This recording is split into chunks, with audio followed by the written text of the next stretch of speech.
ನಮಸ್ಕಾರ ವೀಕ್ಷಕರೇ, ನಮ್ಮ ಪೊಲೀಸ್ ನ್ಯೂಸ್ ಮಾಧ್ಯಮಕ್ಕೆ ಸ್ವಾಗತ. ನಾನು ನಿಮ್ಮ ರಾಜು. ಬೆಂಗಳೂರಿನಲ್ಲಿ ಭಾರಿ ಕಾರ್ಯಾಚರಣೆ, 2.56 ಕೋಟಿ ಮೌಲ್ಯದ ಹೈಡ್ರೋ ಗಾಂಜಾ ಜಪ್ತಿ.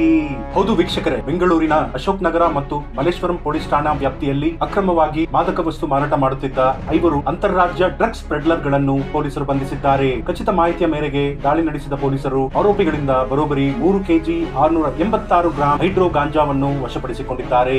ಇದರ ಅಂತಾರಾಷ್ಟ್ರೀಯ ಮಾರುಕಟ್ಟೆ ಮೌಲ್ಯ ಸುಮಾರು 2.56 ಕೋಟಿ ರೂಪಾಯಿ ಎಂದು ಅಂದಾಜಿಸಲಾಗಿದೆ.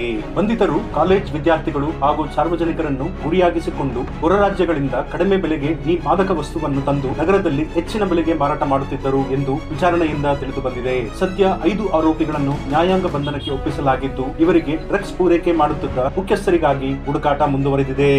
ಈ ಕಾರ್ಯಾಚರಣೆಗಳನ್ನು ಉಪ ಪೊಲೀಸ್ ಆಯುಕ್ತರುಗಳಾದ ಕೇಂದ್ರ ವಿಭಾಗದ ಶ್ರೀ ಅಕ್ಷಯ್ ಎಂ ಆಕೆ ಐಪಿಎಸ್ ಹಾಗೂ ಉತ್ತರ ವಿಭಾಗದ ಶ್ರೀ ಬಿಎಸ್ ನೇಮಗೌಡ ಐಪಿಎಸ್ ಅವರ ಮಾರ್ಗದರ್ಶನದಲ್ಲಿ ಸಹಾಯಕ ಪೊಲೀಸ್ ಆಯುಕ್ತರುಗಳಾದ ಕಬ್ಬನ್ ಪಾರ್ಕ್ ಉಪವಿಭಾಗದ ಡಾಕ್ಟರ್ ಪ್ರಿಯದರ್ಶಿನಿ ಈಶ್ವರ ಸಾನಿಕೊಪ್ಪ ಹಾಗೂ ಮಲ್ಲೇಶ್ವರಂ ಉಪವಿಭಾಗದ ಶ್ರೀ ವೇಣುಗೋಪಾಲ್ ಬಿಆರ್ ರವರ ನೇತೃತ್ವದಲ್ಲಿ ಪೊಲೀಸ್ ಇನ್ಸ್ಪೆಕ್ಟರ್ಗಳಾದ ಅಶೋಕ್ ನಗರ ಪೊಲೀಸ್ ಠಾಣೆಯ ಶ್ರೀ ರವಿ ಕೆಬಿ ಹಾಗೂ ಮಲ್ಲೇಶ್ವರಂ ಪೊಲೀಸ್ ಠಾಣೆಯ ಶ್ರೀ ಯಶವಂತ್ ಕುಮಾರ್ ಎಚ್ಎಂ ಹಾಗೂ ಅಧಿಕಾರಿ ಸಿಬ್ಬಂದಿಯವರುಗಳ ತಂಡ ಪ್ರಕರಣವನ್ನು ಭೇದಿಸಿ ಆರೋಪಿಗಳನ್ನು ಬಂಧಿಸುವಲ್ಲಿ ಯಶಸ್ವಿಯಾಗಿರುತ್ತಾರೆ.